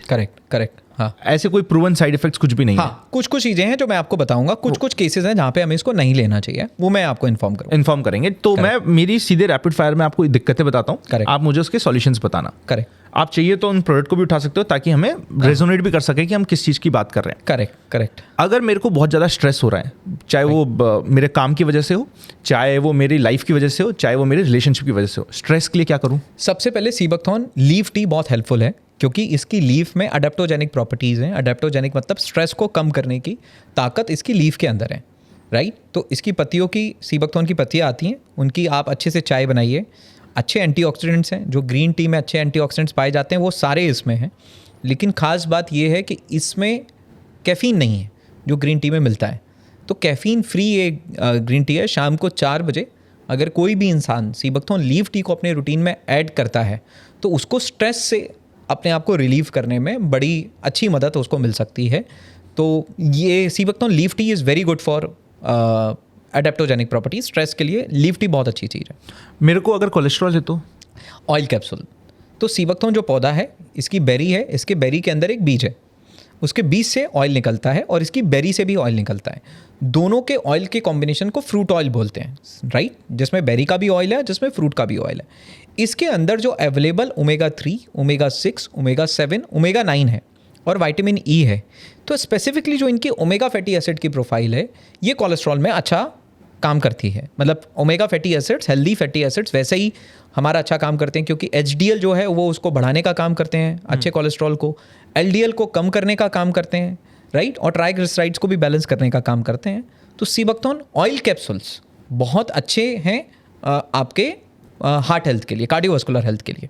शुगर, उसके लिए sea buckthorn in itself pulp helpful है, राइट, क्योंकि इसमें जो हमारा इंसुलिन रेजिस्टेंस है उसमें अच्छा काम करता है. इंसुलिन रेजिस्टेंस समझते हैं कि कुछ समय के बाद हमारी बॉडी रेजिस्ट करने लगती है इंसुलिन को. मतलब पहले एक्स अमाउंट ऑफ इंसुलिन लगता था शुगर को सेल तक पहुंचाने के लिए, अब 2x अमाउंट लग रहा है, राइट. तो ये इंसुलिन रेजिस्टेंस एक प्रॉब्लम होती है जो इनिशियल प्रॉब्लम होती है बिफोर डायबिटिक, राइट. उसमें सीबकथॉर्न पल्प अच्छा काम करता है. और हमने सीबकथॉर्न पल्प के साथ में कुछ ऐसी हर्ब्स को मिलाया है और एग्जैक्ट फॉर्मुलेशन में मिलाया है जो ऑलरेडी डायबिटीज़ पे अच्छी हेल्पफुल मानी गई हैं, जैसे कि करेला, जामुन, चराता एंड पुनर्वा. इसको हमने कंबाइन किया है सीबकथॉर्न के साथ में. तो this can help in diabetes, right. Diabetes में ये हेल्प कर सकता है. D3 B12 डेफिशिएंसी, उसमें सीबकथॉर्न मदद नहीं कर सकता है. मतलब यहाँ सीबकथॉर्न के अंदर B12, हाँ, अगर मैं प्लांट सोर्स में बात करूँ तो अच्छी बात यह है कि सीबकथॉर्न में B12 एक्टिव फॉर्म में होता है. मतलब वो एक्टिव फॉर्म में है बट क्वांटिटी उसकी लिमिटेड है. और D3 में तो ऐसा अभी कुछ नहीं है कि सीबकथॉर्न आपको विटामिन D3 में मदद कर पाए, उसके लिए तो हमें बाकी ऑल्टरनेटिव्स के लिए ही तरफ ही जाना पड़ेगा। अगर मेरे स्टोन्स वगैरह है तो स्टोन्स में सीबकथॉर्न मदद नहीं कर सकता है, उसमें सीबकथॉर्न का कोई यूटिलाइजेशन ऐसा नहीं है कि वो उसमें मदद कर पाए। और कोई चीज़ जहाँ पे सीबकथॉर्न का हेल्प हुआ और मैं कवर नहीं कर रहा हूँ अभी तक? ये बेसिक डिजीज है जो हम सबको होती है। देखिए, जितनी भी लाइफस्टाइल डिसऑर्डर रिलेटेड डिसीजेज हैं, मतलब ऐसी डिसीज हैं जो लाइफस्टाइल के डिसऑर्डर से आ रही हैं, इन्फ्लेमेशन है, मेटाबॉलिक सिंड्रोम है। मेटाबॉलिक सिंड्रोम आज सबसे बड़ा प्रॉब्लम है जिसकी वजह से वेट गेन हो रहा है और बहुत सारी प्रॉब्लम्स आ रही हैं। तो मेटाबॉलिक सिंड्रोम में सीबकथॉर्न बहुत अच्छा काम करता है। बॉडी के अंदर अगर इन्फ्लेमेशन है तो उसमें सीबकथॉर्न काफ़ी हेल्पफुल है, राइट। और अगर माइक्रोन्यूट्रिएंट्स की कमी है, विटामिन सी, इन सारे, क्योंकि ज़्यादातर प्रॉब्लम जो है वो इन्हीं की कमी के, आइज के लिए अच्छा है, आंखों के लिए अच्छा है, बिकॉज कार्टेनॉइड्स इसमें अच्छे अमाउंट में, इसका जो ऑरेंज कलर आता है वो इसके कार्टेनॉइड्स की वजह से आता है। स्किन के लिए बहुत अच्छा है, राइट। स्किन के लिए स्पेसिफिकली जो इसका ऑयल है उसको अगर आप ऊपर से लगाएंगे, टॉपिकली लगाएंगे, तो वो ऑयल इसमें काफ़ी फ़ायदेमंद है। बर्न्स में इसको यूज़ करा जाता है बिकॉज इसके ऑयल में एंटीबैक्टीरियल प्रॉपर्टीज़ हैं। एक बहुत अच्छा प्रोडक्ट पहले आता था we wash, intimate, female intimate wash, आप उसको जाके देखेंगे ना, कई सालों से उसके ऊपर लिखा रहता है enriched with sea buckthorn oil, right, क्योंकि इसके अंदर वो एंटीबैक्टीरियल प्रॉपर्टीज़ हैं। तो सोराइसिस हो गया, स्किन के डिसऑर्डर्स के लिए इसका जो ऑयल है वो टॉपिकली अप्लाई करने पे इसके काफ़ी फ़ायदे हैं, राइट। तो बेसिकली सीबकथॉर्न के जो ज़्यादा फ़ायदे देखे गए हैं वो डायबिटीज़ में देखे गए हैं, वो हार्मोनल इम्बैलेंस में देखे गए हैं, वो कार्डियोवास्कुलर हेल्थ में देखे गए हैं, वो स्ट्रेस में देखे गए हैं, इन्फ्लेमेशन में देखे गए हैं, मेटाबॉलिक सिंड्रोम में देखे गए हैं। इन चीज़ों में सीबकथॉर्न के काफ़ी सारे फायदे जो हैं वो देखे गए हैं। और इन सब के लिए आपके पास कोई ना कोई प्रोडक्ट खुद के पास है या आपने सिर्फ मेरे को जनरली बताया? मतलब आपका ऐसा, आप ये लाइव क्या कुछ बेसिक आइडिया दोगे मुझे? करेक्ट, ये तो this is just for my personal knowledge, मुझे बड़ा इंटरेस्ट बहुत ही लिमिटेड। ये क्या गमीज क्या है? ये गमीज हैं, राइट। जैसे घर में जब बच्चे होते हैं तो बच्चों को कई बार जो है हमें टॉफीज और चॉकलेट्स हम सर्व करते हैं, तो उसका कुछ ऑल्टरनेटिव हो जो टेस्टी भी हो और जो हेल्दी भी हो। अभी मेरा बच्चा गमी ले रहा है, वो विटामिन की कुछ गमी है, मल्टीविटामिन गमी, हम उसको चॉकलेट की जगह वो देते हैं। हाँ, तो उसी का ये सोर्स है। ये जो गमीज हैं ये बनाई गई हैं सीबकथॉर्न से। तो सीबकथॉर्न पल्प और ऑयल को यूज़ किया गया है। तो सीबकथॉर्न पल्प से आपको विटामिन की प्रोफाइल आ गई, सीबकथॉर्न ऑयल से आपके अंदर ओमेगा की प्रोफाइल आ गई, राइट। और ओमेगा बच्चों के ब्रेन डेवलपमेंट के लिए काफ़ी अच्छा माना जाता है। मतलब बच्चों को बादाम भी इसलिए खिलाए जाते थे क्योंकि उसमें ओमेगा होता है, तो वो आ गया। प्लस इसका टेस्ट भी अच्छा है, तो बच्चे उसको आराम से कंज्यूम भी कर लेते हैं। इवन बच्चे ही नहीं, इसको तो अडल्ट भी कंज्यूम करते हैं, राइट। क्योंकि खाने के बाद जब क्रेविंग्स होती हैं या कई बार हमें खुद अपने लिए कुछ चीज़ें ऐड करनी है जो पोर्टेबल हों, जिसको आराम से हम अपने साथ कैरी कर सकें।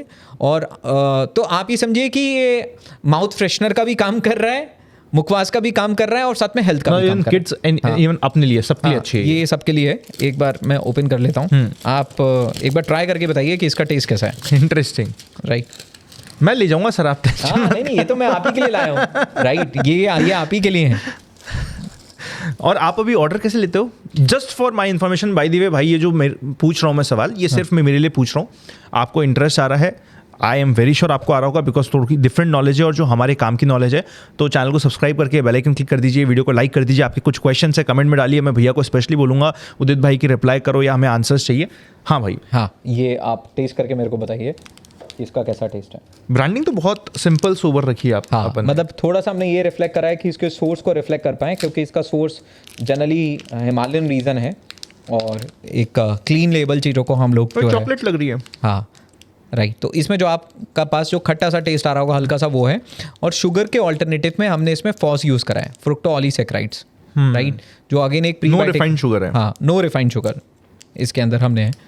तो एक तरीके से क्लिनिकली एग्जामिन्ड है सब कुछ। हाँ, मतलब जो सीबकथॉर्न की रिसर्च है already, pre clinical human studies, animal studies, already sea buckthorn की डिफरेंट हेल्थ बेनिफिट पे ऑलरेडी पब्लिश्ड है, राइट। इवन हम उस साइंटिफिक काम को और आगे भी लेकर जा रहे हैं और आगे भी हम लोग स्टडीज़ कर रहे हैं, बट इतना अभी तक टेस्टी था, बहुत अच्छा था। हाँ, तो ये टेस्ट अच्छा है, राइट। मेरे जो बच्चे हैं वो बार बार मेरे को बोलते हैं कि डैडा, स्कूल से जब भी मैं कभी उनको पिक करने जाता हूँ कि आप वेयर हाउस चलिए, और वेयर हाउस चलने के बाद मैं बोलता हूँ क्यों जाना है वेयर हाउस, कह रहे वहाँ से गमीज़ लेकर आनी है। तो उनको पता है वेयर हाउस में गमीज़ होती हैं, तो मतलब दे आर वेरी, मतलब ये गमीज़ उनको बहुत पसंद है। इंटरेस्टिंग। और क्या ये ऑयल कैप्सूल क्या होगी? ऑयल कैप्सूल है।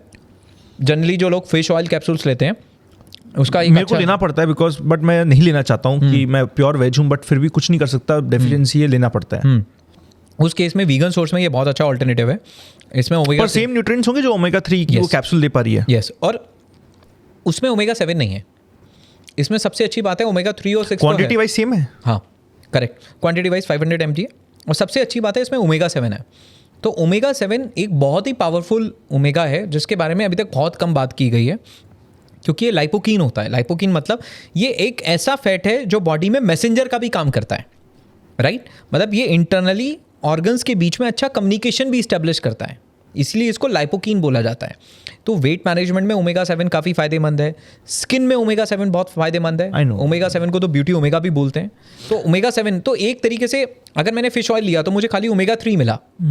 अगर मैं सीबकथॉर्न ऑयल कैप्सूल ले रहा हूँ तो मुझे ओमेगा 3 के साथ साथ ओमेगा 7 भी मिल रहा है। तो मतलब मैं अगर ये लेता हूँ तो मेरी वो वाली कैप्सूल में रोक सकता हूँ ओमेगा 3 वाली? बिल्कुल रोक सकते हैं, राइट? बिकॉज ओमेगा ये तो कंप्लीट स्पेक्ट्रम ऑफ ओमेगा है ना जो मुझे मिल रहा है। इसके बाद ये प्योर सीबकथॉर्न पल्प कॉन्सेंट्रेट है, राइट? जो बेरी है, मिनिमली प्रोसेस्ड है, राइट? प्योर सीबकथॉर्न कॉन्सेंट्रेट है। ये बॉडी की वाइटामिन्स की, मिनरल्स की, इन सारी नीड को पूरा करने में ये काफ़ी हेल्पफुल है नॉर्मल बॉडी जो है, मतलब जनरल वेलनेस के लिए। ये ऑयल हो गया, ये नरिशिंग ऑयल है। तो इसकी 2 ड्रॉप, मतलब this is one of the best skin care. आप इसकी 2 ड्रॉप रात में अपने चेहरे पे लगाइए तो जो मार्क्स हैं, पिगमेंटेशन है, स्किन रिंकल्स हैं, उसको कम करने में ये काफ़ी इफेक्टिव है। ये जैसे फॉर एग्जांपल मैं जस्ट पूछ रहा हूँ बिकॉज मेरी आई नो पीपल या मेरी फीमेल में जो सेम सफ़र करती है POS और PCODs में उनके कुछ ना कुछ पिगमेंटेशंस रह जाते हैं। करेक्ट। तो क्या वो उसमें हेल्प करेगा? PCOD में PCOS एंड PCOD उसमें एक हम लोगों ने एक फॉर्मुलेशन बनाया जिसको हमने फेमवेल का नाम दिया है, जहाँ पे सीबकथॉर्न पल्प बेस एक बेस है और उसके साथ हमने कई ऐसी हर्ब्स को कंबाइन करा है जो फीमेल हार्मोनल हेल्थ में काफ़ी अच्छी मानी गई हैं आयुर्वेद में, जैसे कि शतावरी हो गया, दशमूल हो गया, दरू हल्दी हो गई। ये सारी वो हर्ब्स हैं जो अच्छी मानी जाती हैं फीमेल हेल्थ में। और सीबकथॉर्न क्या है? सीबकथॉर्न इन इटसेल्फ आपकी बॉडी की न्यूट्रिशनल डेफिशिएंसी को पूरा कर रहा है। तो एक सीबकथॉर्न ने अपनी न्यूट्रिशनल डेफिशिएंसी को पूरा कर दिया, राइट? और दूसरा जो आयुर्वेदिक हर्ब्स हैं जो ऑलरेडी फीमेल हेल्थ में अच्छी मानी गई हैं, हार्मोनल इम्बैलेंस में अच्छी मानी गई हैं, उसका बेनिफिट आ गया। तो ये फेमवेल का जो कॉम्बिनेशन है ये काफ़ी अच्छा कॉम्बिनेशन है सारी हमारी फीमेल के लिए, कि वो इसको इंकलकेट करके रेगुलरली अपनी डाइट में और सारी चीज़ों में इससे कई सारी चीज़ों को रिवर्स कर सकते हैं। और ये ऑयल कैप्सूल, ये ऑयल कैप्सूल्स हैं। ओमेगा फैटी एसिड्स, ये ओमेगा फैटी एसिड्स हैं, इसमें सारे ओमेगा फैटी एसिड हैं। वो नरिशिंग ऑयल है, ये तो सेम हो गया जो वो था। ये नरिशिंग ऑयल इतना प्योर है कि आप इसको खा भी सकते हैं, बट डिफ्रेंशिएट करने के लिए हमने उसको अलग किया है और इसको अलग किया है।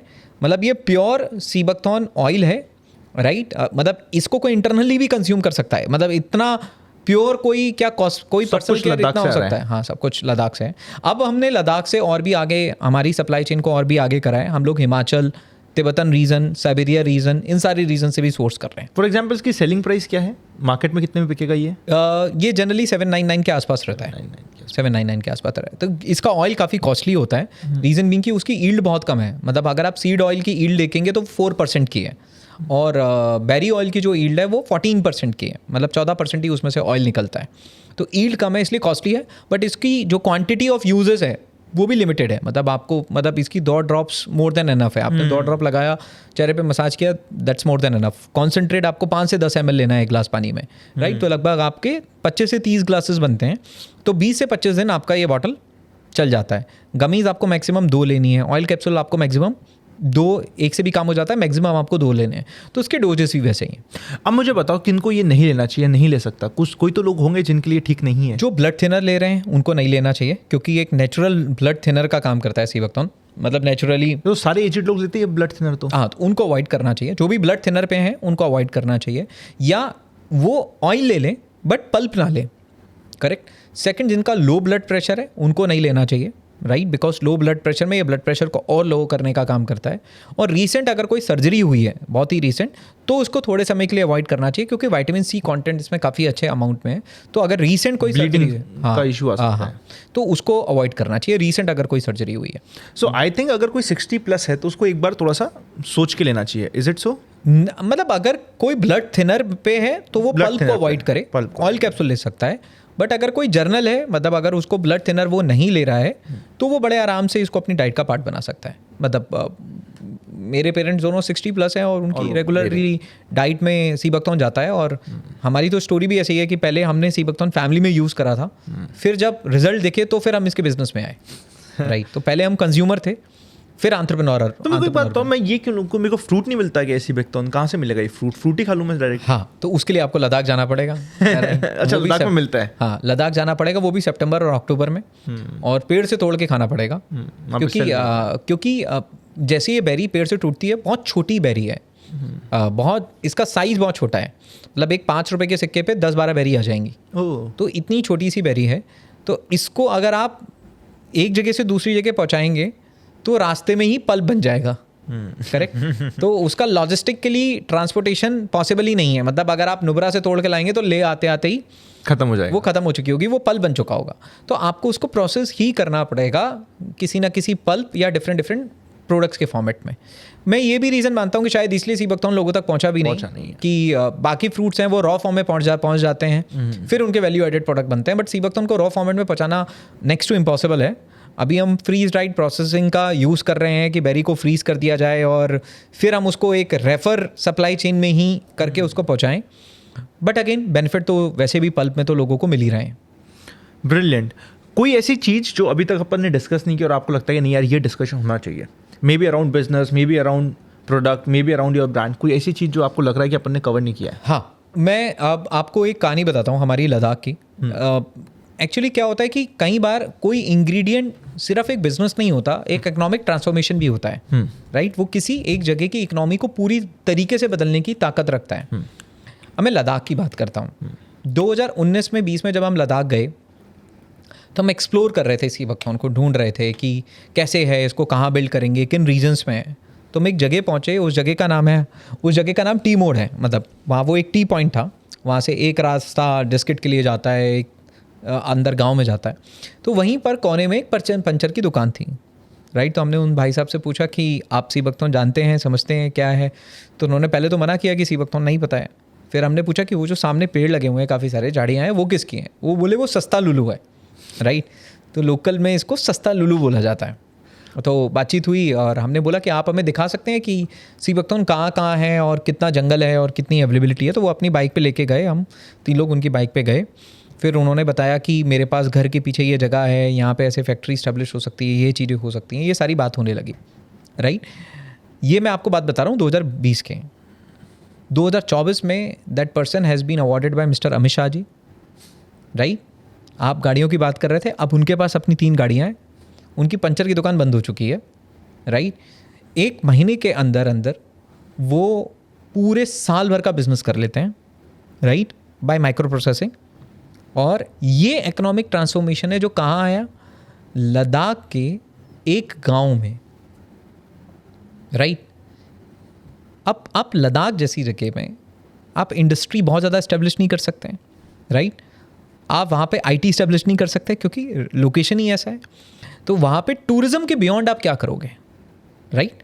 टूरिज़्म के बियॉन्ड जब आप किसी ऐसी जगह जहाँ पे रिमोट लोकेशन है और वहाँ की किसी यूएसपी को आइडेंटिफाई करके जब आप कमर्शियलाइज करते हो, राइट, तो आप सिर्फ बिजनेस बिल्ड नहीं करते, आप एक इकोनॉमिक ट्रांसफॉर्मेशन वहाँ बिल्ड कर देते हो, जो कि लद्दाख के साथ हुआ है. आज सीबकथॉर्न लद्दाख के अंदर, राइट, एक बहुत बड़ा रोजगार का साधन बन गया है. जो हार्वेस्टर्स हैं, जो प्लकर्स हैं, जो बेरी को हार्वेस्ट कर रहे हैं, जो बेरी को प्लक कर रहे हैं, जो उसको माइक्रो प्रोसेस कर रहे हैं, जो ट्रांसपोर्ट कर रहे हैं, सबके लिए एक बिजनेस क्या हो चुका है, डेवलप हो चुका है. राइट. तो जब हम पीछे मुड़ के देखते हैं तो ज़रूरी ये नहीं है कि वेलविथ ने कितने का बिजनेस किया, वेलविथ ने क्या इकोनॉमिक वैल्यू क्रिएट करी देश के उस लोकेशन में और गांव में जाकर जहाँ पे शायद एम्प्लॉयमेंट का कोई दूसरा सोर्स अवेलेबल भी नहीं था.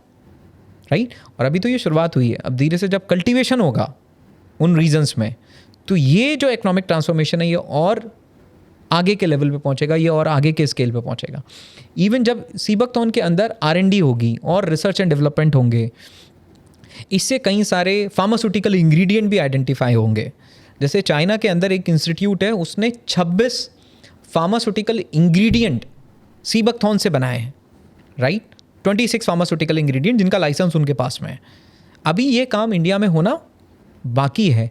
हर इंग्रेडिएंट अपने आप में एक बिजनेस बनेगा, राइट? एक B2B का बिजनेस बनेगा। तो बहुत सारा, जैसे मैंगो क्या है आपके अकॉर्डिंग? मैंगो क्या है? मेरा सबसे फेवरेट फ्रूट। बट मैंगो एक इकोनॉमिक्स है, राइट? आप फार्म से लेके एंड कंज्यूमर तक देखिए, वो ठेले वाला जो गर्मी के मौसम में आम बेचता है, उसका घर चलता है उससे, राइट? एक फ्रूट सिर्फ एक फ्रूट नहीं है, एक फ्रूट एक इकोनॉमिक्स है। सेब फ्रूट है, इकोनॉमिक्स है, हिमाचल से लेकर कन्याकुमारी तक, राइट? तो एक एक इंग्रेडिएंट में एम्प्लॉयमेंट को क्रिएट करने की और इकोनॉमिक्स को क्रिएट करने की ताकत है एक एक फ्रूट में, राइट? अगर कोई उसको पिक करके सिर्फ उस पर फोकस करके उसकी सप्लाई चेन, उसका बैकएंड, उसका एजुकेशन, उसकी अवेयरनेस, उसके वैल्यू एडेड प्रोडक्ट, उसका कंज्यूमर और फिर कंसिस्टेंसी, ट्रांसपेरेंसी, क्वालिटी, अगर इनको मेंटेन कर ले जाए, right? This is quite possible. ये एक एक फ्रूट से किया जा सकता है। मतलब एक एक फ्रूट को भी पिक किया जाए तो कंट्री को ट्रांसफॉर्म कर सकता है। मोरिंगा है, राइट? सेजन, एलोवेरा है। आज से कई साल पहले एलोवेरा राजस्थान के जंगलों में पड़ा रहता था, राइट? उस क्रॉप की कोई वैल्यू नहीं थी। मतलब लोग उखाड़ के क्या करते थे, एलोवेरा को फेंक देते थे, राइट? जब सब पागल हुए पड़े एलोवेरा के पीछे। आज एलोवेरा, आज आपका फेस वॉश में एलोवेरा है, जूसेस में एलोवेरा है, आज आपके सोप्स में एलोवेरा है। आज एलोवेरा एक इकोनॉमिक्स है, आज एलोवेरा के फार्म्स हैं, करेक्ट? तो अगर हम नेचर के, मैं तो ये बोलता हूँ, नेचर के दिए हुए सिर्फ एक फ्रूट और वेजिटेबल को अगर हम देखें तो वो तो, मतलब आज हम बोलते हैं ना कि हमें जॉब्स क्रिएट करनी है हमारी कंट्री के अंदर, रोजगार क्रिएट करना है, इकोनॉमिक ट्रांसफॉर्मेशन क्रिएट करना है, किसानों के लिए कुछ करना है, राइट? हमें रूरल एरियाज़ के लिए कुछ करना है, करेक्ट? वहाँ पे हमें कुछ इकोनॉमिक ट्रांसफॉर्मेशन लाना है कि लोग उठकर, ऐसा ना हो कि सबके सब उठकर मुंबई आ रहे हैं, सबके सब उठकर मेजर एरियाज में आ रहे हैं और यहीं आ रहे हैं, और यहाँ फिर क्योंकि एक जगह पे जब पॉपुलेशन बहुत ज़्यादा हो जाती है तभी प्रॉब्लम, कई सारी पॉपुलेशन प्रॉब्लम्स उससे निकल कर आती हैं। एक एक फ्रूट, एक एक कल्टीवेशन, एक एक क्रॉप इस तरीके का इकोनॉमिक ट्रांसफॉर्मेशन कर सकता है, राइट? बस उसको आइडेंटिफाई कर उसको फोकस करके उस पर कुछ, कोई एंटरप्रेन्योर, बट कोई सनकी सा पागल सा एंटरप्रेन्योर उसके पीछे लग जाए, और अगर वो ये कर दे तो फिर एक स्केल के बाद तो फिर सब लोग उसको पिक करना शुरू कर देते हैं, फिर तो वो इंडस्ट्री बनेगा ही बनेगा। IPO लाने वाले हो आप? आगे तो कोशिश ये है कि मतलब अभी तो कोशिश है कि ज़्यादा से ज़्यादा लोगों तक पहुंचा जाए। क्या फिगर है जो आपको लग रहा है कि 2026, 2027 और 2030 तक आप पहुंच जाओगे? क्या मैनिफेस्ट कर रहे हो फिगर्स? तो इन टर्म्स ऑफ रेवेन्यूज़ की मैं बात करूं तो this financial year we will be closing somewhere around 200-250 crore के आसपास हम लोग क्लोज करेंगे। And the next objective is in coming 1.5 year we will be 500 crore organisation in terms of revenue. By 2030, latest by 2030 कम से कम हमारा रेवेन्यू 1000 करोड़ होना चाहिए, हम 1000 करोड़ की कंपनी बनेंगे, और वो होगा तो IPO पैट पॉजिटिव। हाँ, पैट पॉजिटिव है, अभी भी हम पैट पॉजिटिव है, पैट पॉजिटिव है, बेटा पॉजिटिव है, राइट? क्योंकि देखिए दो तरीके हैं। फंड रेज कितना किया है, क्या किया है? फंड रेज हमने 3% डाइल्यूट किया है, और काफ़ी पहले रेज किया था, 1.25 करोड़ हमने रेज किया था, but it was long back, right? तो मेजरली हम लोग जो हैं वो सेल्फ ओन्ड है, हम लोग बूटस्ट्रैप्ड हैं मेजरली। और हमारा जो सबसे बड़ा इन्वेस्टर है, मैं उनका नाम आपको बताना चाहता हूँ। हमारे सबसे बड़े इन्वेस्टर हैं वो सारे कंज्यूमर्स जिन्होंने हमारे ऊपर विश्वास दिखाया, जिन्होंने हमारे ऊपर ट्रस्ट किया, और जिन्होंने वेलविस सीबकथॉर्न को अपनी जीवन में अपनाया। तो कई बार बहुत सारे मैं आज स्टार्टअप फाउंडर्स को देखता हूँ, उनके लिए इन्वेस्टमेंट उठाना ही सक्सेस है, राइट? तो मैं कई लोगों को देखता हूँ वो सेलिब्रेट होते हैं, और आज के समय पोस्ट भी आते हैं, हमने इतना राउंड रेस किया है, हमने इतनी फंडिंग रेस करी है। बेचारा जो नहीं कर रहा है वो फोमो में आ जाता है कि मैं कुछ गलत तो नहीं कर रहा कि मैं फंड रेस नहीं कर रहा। बट मेरे अकॉर्डिंग आपका असली इन्वेस्टर आपका कंज्यूमर है, राइट? अगर आपका कंज्यूमर आप में इन्वेस्ट करने के लिए रेडी है, right, everyone is along with you. अगर आपका कंज्यूमर आप में इन्वेस्ट करने के लिए रेडी नहीं है तो कोई इन्वेस्ट कर भी रहा है वो आपसे कुछ समय के बाद एग्जिट ही मांगेगा, राइट? तो द बिगेस्ट इन्वेस्टर, मतलब मैं कई लोगों से मिला, उन्होंने एक ही बात बोली, मैं इधर उधर भी होता था ना तो बोलते एक ही जगह देखो। मैंने बोला कौन? आपका प्रोडक्ट यूज़र, आपका कंज्यूमर क्या कह रहा है। अगर आप अपने आप का कंज्यूमर आपके साथ है तो आपकी पूरी दुनिया आपके साथ है। जैसे वो होता था ना, कहीं दुकान में जाते लिखा होता था ग्राहक ही भगवान है, राइट? वो बात बिल्कुल फैक्ट है। आज के दौर में IPO है, फंड रेजेज हैं, स्टार्टअप्स हैं, VCs हैं, राइट, फाइनेंशियल इंस्टीट्यूशन हैं, स्ट्रेटेजिक बायर्स हैं, ये सब आपके साथ हैं अगर आपके साथ आपका माल बिक रहा है तो सब साथ है, और अगर कंज्यूमर आपके और वो आपके साथ खुश है तो सब खुश है। हाँ, कंज्यूमर खुश है तो सब कुछ खुश है। तो फोकस, कई बार मेरे कई साथी भी हैं, कई दोस्त हैं, वो फंड रेज में लगे रहते हैं कि आज मैं इस इन्वेस्टर को ऐसी क्या बात बोल दूं कि इन्वेस्टर खुश हो जाए, या मैं 20-20, 25-25 दिन, महीना भर पिच डेक बनती रहती है, राइट? पिच डेक ही बन रहा है कि क्या पिच करना है, फिर प्रेजेंटेशन चल रही है इन्वेस्टर्स को, और वो पिचेस जितना टाइम कंज्यूम करती हैं उतना टाइम अगर कंज्यूमर पे लगाया होता तो वो इन्वेस्टर खुद अपने घर में आपके पास आ जाते कि बताओ मैं आप पे इन्वेस्ट करना चाहता हूँ, आप ओपन हो इन्वेस्टमेंट के लिए कि नहीं हो, राइट? जितना समय पिच डेक बनाने में लगाया, राइट? और आज पिच डेक बनाने के लिए बिजनेसेस हैं, वो फाउंडर को ट्रेन कर रहे हैं, आपको क्या बोलना है, आपको क्या बताना है। भाई आप अगर किसी चीज़ में पूरे तन मन धन से लगे हुए हो, वो आप अपने आप ही बता ले जाओगे, राइट? आपको बहुत सारे जागरेंस और बहुत सारे नंबर बताने की ज़रूरत भी नहीं पड़ेगी। तो इम्पॉर्टेंट है कंज्यूमर, किसी भी पॉइंट में कंज्यूमर के साथ जुड़ना, उनकी प्रॉब्लम को समझना, आपका प्रोडक्ट उनको कैसे फिट होता है उनको आइडेंटिफाई करना, और कंज्यूमर को ही इन्वेस्टर समझना, राइट? अगर कंज्यूमर इन्वेस्टर है तो अगर कई बार लोग बोलते हैं ना कि कई लोग बोलते हैं कि हमने इतना फंड रेज किया है, राइट? तो उसके बदले में मेरा ये कहना होता है कि हमने लास्ट महीने 3 लाख कंज्यूमर को सर्व किया है, यही मेरा इन्वेस्टमेंट है, राइट? करेक्ट? और यही मेरा सबसे बड़ा, मतलब वेलविथ का सबसे बड़ा सपोर्ट सिस्टम कौन है? वो कंज्यूमर्स। अभी मैं आपको बताता हूँ, पिछले महीने हम स्टॉक आउट थे, राइट? ये हमारी लर्निंग है, राइट? कि डिमांड इतनी थी कि हम सप्लाई ही नहीं कर पा रहे। 15 करोड़ का माल बेचने के बाद आप स्टॉक आउट हो गए। हम स्टॉक आउट थे, राइट? पूरे महीने हम लोग स्टॉक आउट रहे। हम अमेजन पे नहीं थे, फ्लिपकार्ट पे स्टॉक आउट, ब्लिंकिट पे स्टॉक आउट, जेप्टो पे हम लोग स्टॉक आउट, क्योंकि इसका फ्रेश बैच प्रोडक्शंस होते हैं, रेगुलरली बैचेस बनते हैं इसके। तो हमने ये बोला कि हमारे कंज्यूमर्स को कि देखो हम लोग स्टॉक आउट हैं, हम आपको ऑर्डर अगर आपको लगाना है आप लगा लो, बट हम आपको 25 से 30 दिन के बाद ही सर्व कर पाएंगे। मैं उस दुनिया की बात कर रहा हूँ जहाँ लोगों के पास 10 मिनट में प्रोडक्ट पहुँचता है। कितने मिनट में? 10 मिनट में। मतलब लोग चाहते हैं कि मैंने अभी ऑर्डर करा, 10 मिनट में ब्लिंकिट से मेरे घर आ जाए। हम क्या कह रहे हैं कि भाई हमारे पास 25 दिन से, मतलब हमारा था एडवांस ऑर्डर, हमने बाय नाउ को चेंज कर दिया। किस ऑप्शन से? Advance orders. Book your advance order but we will be able to serve you after 25 days. Amazon Flipkart पे तो ये काम नहीं कर सकते थे, तो वो प्लेटफॉर्म तो बंद हो गए। हम अपनी वेबसाइट पे काम कर सकते थे। हमने ये ऑब्जर्व किया कि जो हमारी रेगुलर सेल चल रही थी वो उससे ग्रो कर गई। तो कितने एडवांस ऑर्डर है अमाउंट में? करेक्ट। मैं आपको बताता हूँ कि एडवांस ऑर्डर का जो सिनेरियो है कि हम पिछले 15 दिनों से हर रोज 8000 ऑर्डर डिस्पैच कर रहे हैं, अभी तक पेंडेंसीज क्लियर नहीं हुई हैं। अमाउंट में बताई दो ना। हाँ, बता दो ना अमाउंट। अमाउंट कितने? अमाउंट लगभग हमारे पास 8-9 करोड़ रुपए के एडवांस ऑर्डर्स होंगे। राइट। मैं आपको एक मैसेज भी दिखाता हूँ। आज सुबह ही, मतलब मेरा ये सुबह उठ के मेरा एक रेगुलर का काम है, और ये देखिए मैंने एक मैसेज करा हुआ मेरी टीम को, अगर आप इस मैसेज को पढ़िए।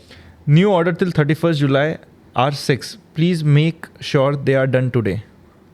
हाँ, फिर उसके बाद रेडी टू प्रिंट में है, और नीचे मैंने मैसेज, मतलब आज का टारगेट ये है कि भाई 31 जुलाई तक के ऑर्डर डिस्पैच करो, जबकि वेयर हाउस डे नाइट पे ऑपरेट कर रहा है। राइट। अभी प्रिंटेड में पड़े हुए हैं, रेडी टू प्रिंट में पड़े हुए हैं, लेबल्स में पड़े हुए हैं, ये सब जगह अलग अलग ऑर्डर पड़े हुए हैं। और ऑर्डर वैल्यू अच्छी है यार। हाँ। मैं तो अभी जस्ट खोल के देख रहा हूँ, ऑर्डर वैल्यू 1500 से नीचे तो मेरे को दिख नहीं रही है, जबकि इंटरेस्टिंग। करेक्ट।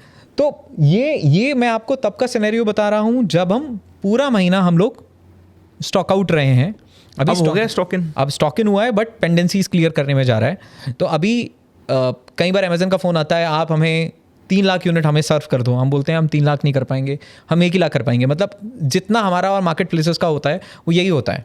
तो बहुत सारे डिस्ट्रीब्यूटर्स ऐसे हैं कि सर आप हमें इतने का स्टॉक दे दो। मतलब कई बार होता है कि जाके आपको डिस्ट्रीब्यूटर को कन्विंस करना है ऑफलाइन बिजनेस में कि आप मेरा स्टॉक रख लो, एक बार रख के देखो, एक बार दुकान पर आप मेरा स्टॉक रख के देखो। हमारे साथ कहानी उल्टी है, हमारे साथ डिस्ट्रीब्यूटर बोलता है मेरे को लाख रुपये का स्टॉक चाहिए, हम बोलते हैं 50,000 ही दे पाएंगे, इससे ज़्यादा स्टॉक ही नहीं है अभी।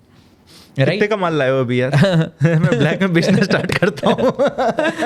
राइट, तो मैं आपको बताता हूँ पिछले महीने कई लोगों के पास स्टॉक पड़ा था। आपको पता है इसका रीजन क्या है? हाँ, बताऊं मैं आपको रीजन क्या है? बिकॉज जिस पर्पज से आप काम कर रहे हो ना, you have a bigger objective in life. मतलब मेरे को ऐसा लगता है कि जो सोल साफ होता है ना, उसमें कायनात भी उसको सक्सेसफुल कराने के पीछे पड़ जाती है। Correct. आपका जब मैं ऑब्जेक्टिव पूछ रहा था, आपने किसी भी ऑब्जेक्टिव में मेरे को एक बार भी, हम फर्स्ट टाइम मिल रहे हैं, फर्स्ट टाइम बात कर रहे हैं, मैंने पीछे इससे बात भी नहीं करी थी, तो आपको ज़्यादा मेरे बारे में कुछ नहीं पता कि मैं कैसे कॉन्वर्सेशन ले जाऊंगा या मैं बात करूंगा। मुझे भी आपके बारे में नहीं पता था। Correct. मैं हर बार आपको ये इंटरव्यू करने की कोशिश कर रहा था कि यार कुछ तो पैसे की बात आप बोलो, बट हर समय आपका आंसर सिंपल सा था कि यार I have a bigger objective in life. मेरे को सोशल सर्विस करनी है, मेरे को मेरे खुद के तामझाम से ज़्यादा I have a bigger purpose in life. मेरे को लोगों की यूटिलिटी देखनी है, मेरे को कस्टमर देखना है। दैट इज़ वाई ये स्टॉक आउट हो रहा है, बिकॉज आपका जो गोल है वो गोल से ज़्यादा विजन है। करेक्ट। तो जब विजन क्लियर होता है तो पाथ अपने आप मिलते हैं। करेक्ट, ब्रिलियंट यार। यार मेरे घर में, मतलब मेरा ये मानना है, मेरे घर में अगर 5 कमरे भी होंगे, सोऊंगा तो मैं एक ही में ना, राइट, और बैठूंगा तो मैं एक ड्राइंग रूम में, राइट। तो ठीक है, मतलब जितना ज़रूरी है उतना होना चाहिए, मतलब भूख अनुसार। भगवान करे आपका स्टॉक आउट ऐसे ही चलते रहे, आपका आईपीओ और सब्सक्राइब होता रहे, मतलब आपके आईपीओ नहीं, फिर तो मैंने बैठ के फिर पूरा ऐप बनाया। पिछले 2 दिन मैंने पूरा फोरकास्टिंग एप्स बनाए, चीज़ें बनाए। मतलब एक एंटरप्रेन्योर कुछ भी बन सकता है। So, आपके ऑर्डर्स अभी करने तो अमेजॉन, फ्लिपकार्ट, ब्लिंकिट, ज़ेप्टो और आपकी खुद की वेबसाइट। हमारी खुद की वेबसाइट। अभी हम लोग रिलायंस में भी आ रहे हैं। सो रिलायंस स्मार्ट बाज़ार में हम लोग अवेलेबल हो जाएंगे, और हम लोग कहीं मॉडर्न ट्रेड स्टोर, ली मार्च में हम लोग अवेलेबल हैं, और कई सारे हम अच्छे स्टोर्स में भी अवेलेबल हैं। ब्रिलियंट यार। तो हम लोग अब धीरे से लोगों के पास जितना एक्सेसिबल हम हो सकें, मतलब वो हमें जहाँ से भी पिक कर पाएँ, राइट। हमारी पूरी कोशिश है कि they can pick us from anywhere and everywhere. हम फ्रेश पिक, रिलायंस का जो फ्रेश पिक का स्टोर पवई में है, काफ़ी अच्छा स्टोर है, वहाँ आ रहे हैं। नेचर बास्केट में हम लोग आ रहे हैं, राइट। तो हमारी कोशिश है कि जहाँ भी हम लोग एक्सेसिबल हो सकें।